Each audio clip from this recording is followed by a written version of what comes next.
In this episode, we find some fantastic free camps, explore the silo trail, and have our first visit to the Murtoa stick shed.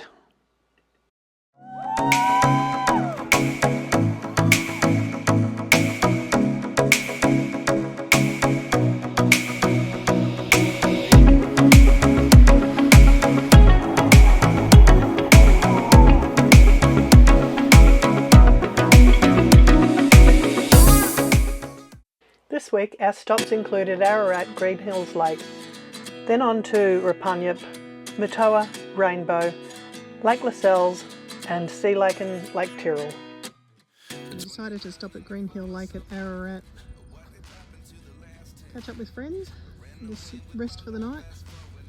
It's a great camping spot. I haven't camped here. I lived in the area for 12 years and I've never camped here. Never checked it out either. Pretty cool. There's fire pits, few sets of toilets. Look like kayaking. Lake's pretty full. This is the Runanyup campground area. There's about a dozen, maybe 15 sites with power and water for $10 a night. And there's toilets and a shower on site. The shower is coin operated dollar, I think. I don't know. It's a good little campground. Great for the silo trail. Easy walk into town. The silo art in Runanyup depicts the faces of Ebony Baker and Jordan Weedman.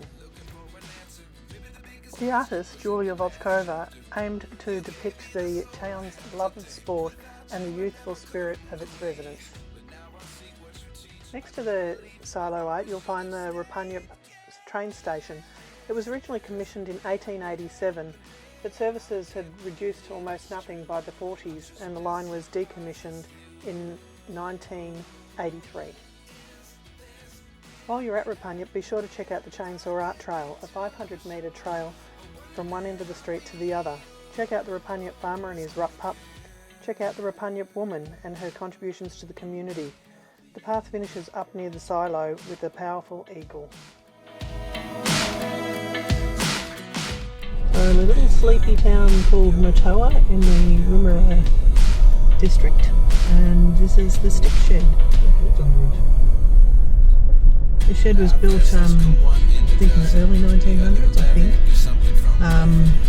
to house grains, and it's got massive trees that are used to support the structure. So we'll be going inside in a minute and having a look. Life changes, just open the door. One thing's certain, I'll always be yours.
The stick shed covers 16,000 square metres or 4 acres approximately under roof and measures 265 metres long, 60 metres wide and is almost 20 metres high at its apex. The shed could hold 92,500 tonnes of wheat. The roof weighed 200 tonnes and it collects a massive 35 megalitres of water per annum.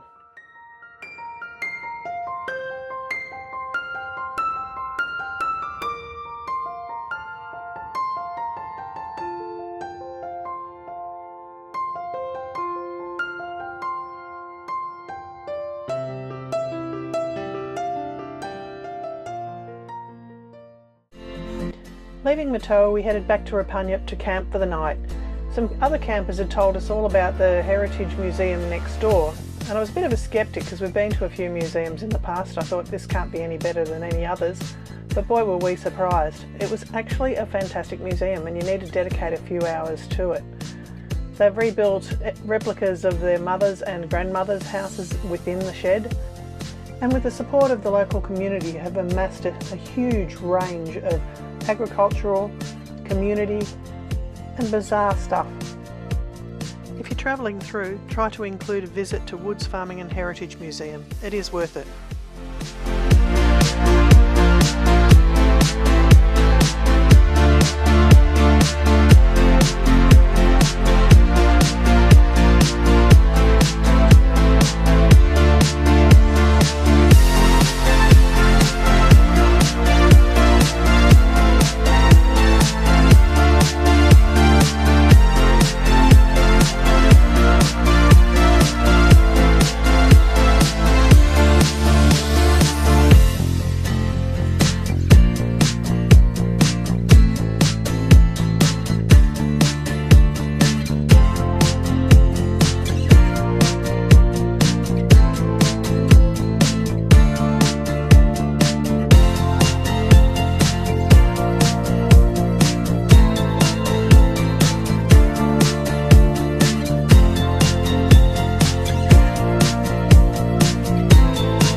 Bit of a horsey person, so I was actually admiring the grey as well.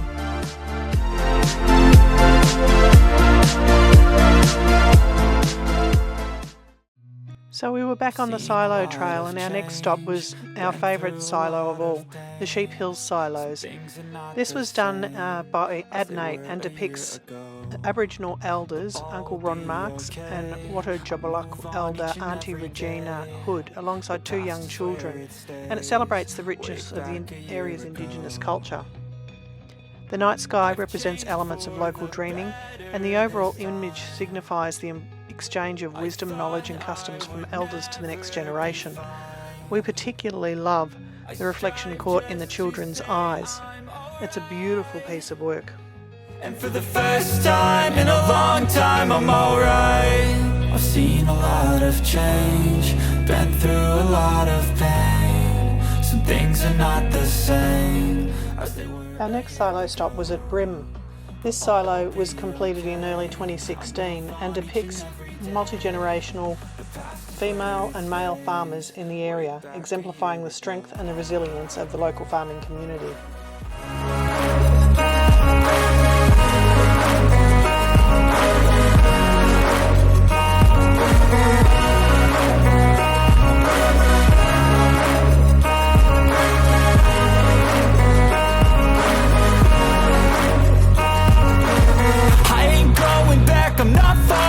I'll push all my chips and call all in. I'll bet on myself, you keep stalling. I hear destiny. We decided to stop in at Rainbow just because I love the name and because there's a silo art planned for the town as well as a viewing platform, and I really hope it comes off. There's a few murals around town. There's also a cute little op shop. From there we headed out to another silo. Some things are not the same as they were a year. The Albucacha silo is only 10 kilometres north of Rainbow. There's a couple of murals to take in on the way. Melbourne-based artist Kit Bennett was inspired by life in the countryside and wanted to illustrate a love of looking for yabbies under rocks in creeks with her parents, and also reflecting on weird and wonderful times as an adult and things that bring her happiness. She chose a surrealist approach that's very bright and full of colour to reflect her love of the environment and her memories, as well as depicting the silo owner's son on the piece.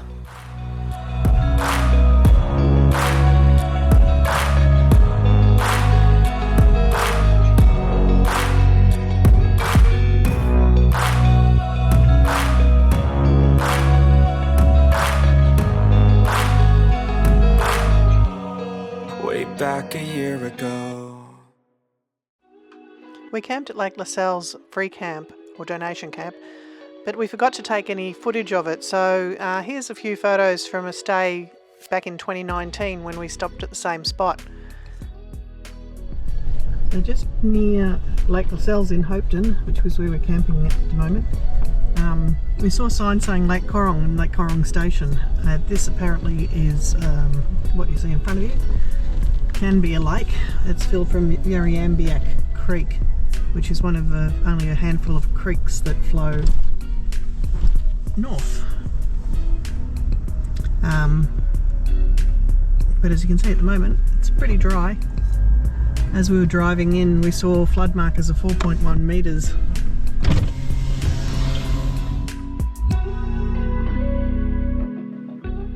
After leaving Lake Lascelles, we were heading towards Sea Lake and took in the Lascelles silo en route. We've been to a few of the other silos north of this area, but this time we wanted to see the new Sea Lake one and to also go to Lake Tyrell and Lake Boga.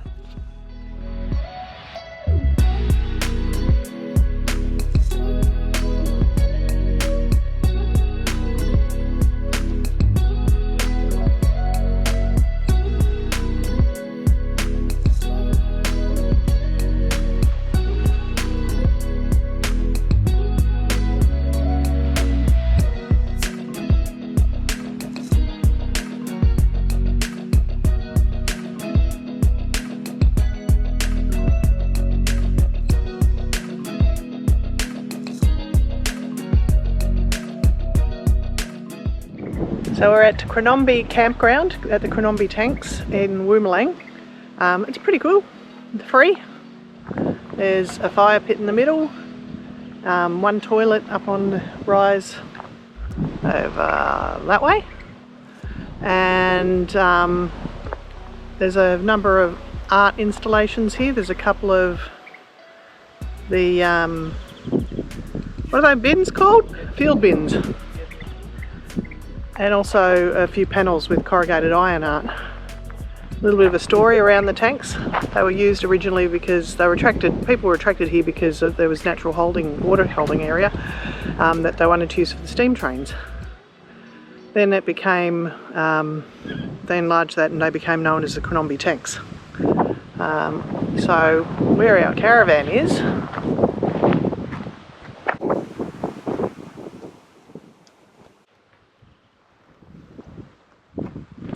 overlooking the first half of the tanks. You can go fishing here and yabbying, and it goes down and it enlarges further down there into more bushland.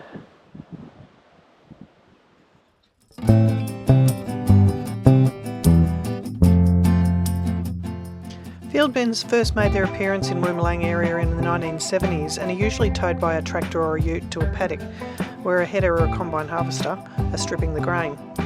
Once the field bin's in the paddock, it's filled up until a truck can come and empty the bin to take to the storage facilities. Sometimes there are multiple field bins in each paddock. Woomalang decided to do the mini silos depicting endangered species as artworks on their field bins, and they're scattered around town.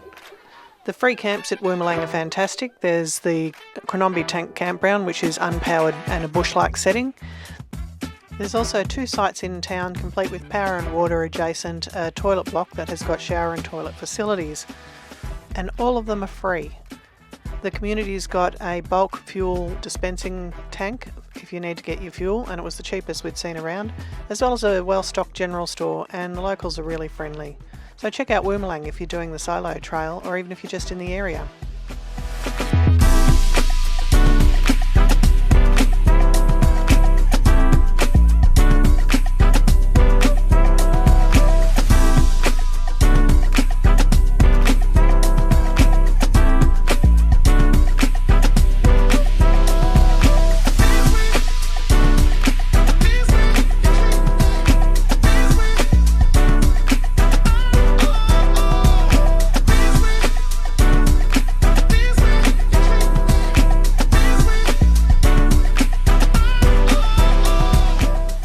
1950s by Jim Corbett. Local builders clad in flattened South Australian egg board tins that were what makes this shed so unique. Since it's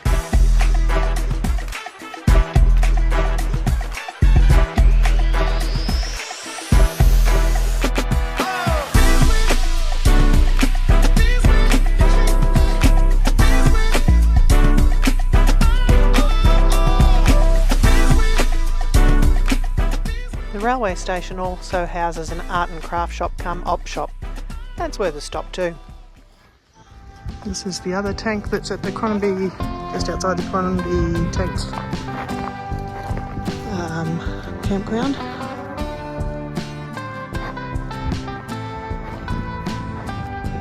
And this one's Major Mitchell's Cockatoo, although there's a bat on the back.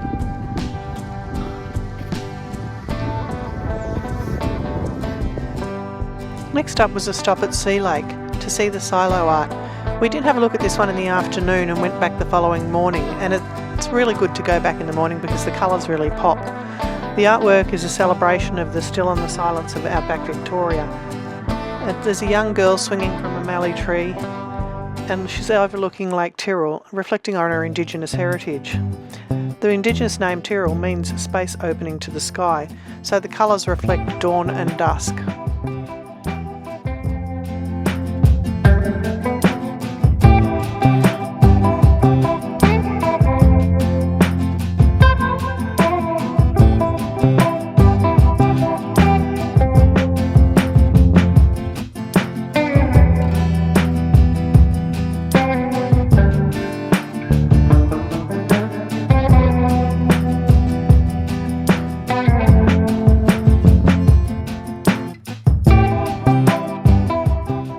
There's a hidden story within the artwork as well. At the bottom right hand corner there's a tree with the name Dot engraved in it. We started researching and we found out that Dot was a local lady who cared for injured wedge-tailed eagles and was an inspiration for the wedge-tailed eagle nest and the eagle itself. She passed away more than 100 years ago and the town wanted to pay tribute to her.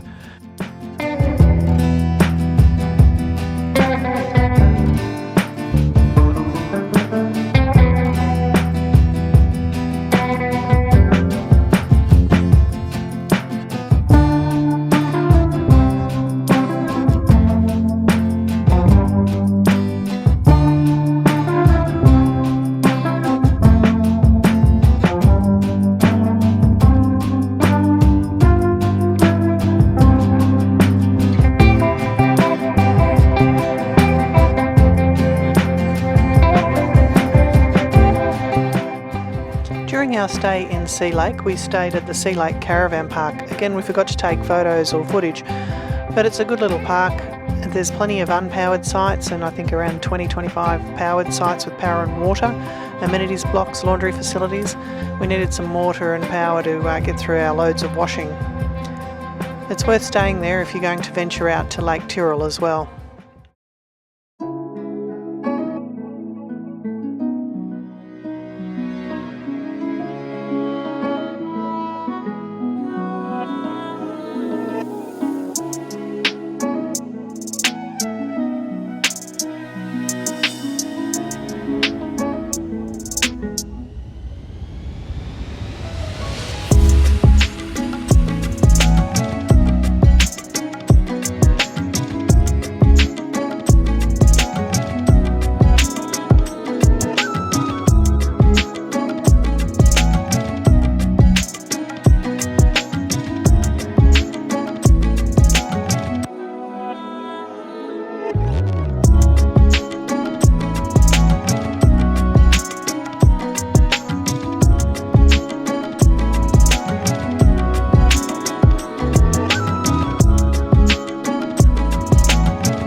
Tyrell is Victoria's largest salt lake and is a must for any of you out there who are into photography.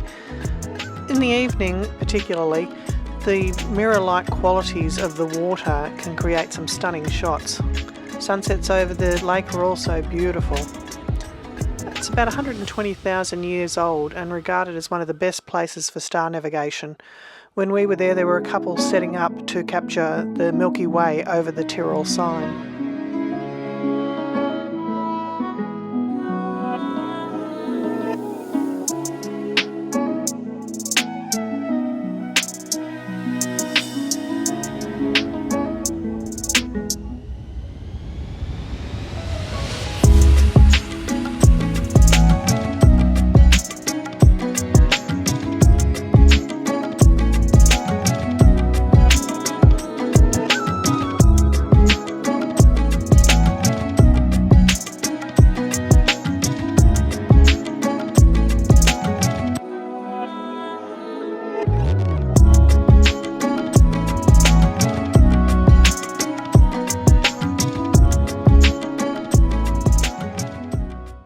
Join us for our next episode where we head towards Lake Boga and then up towards the Murray.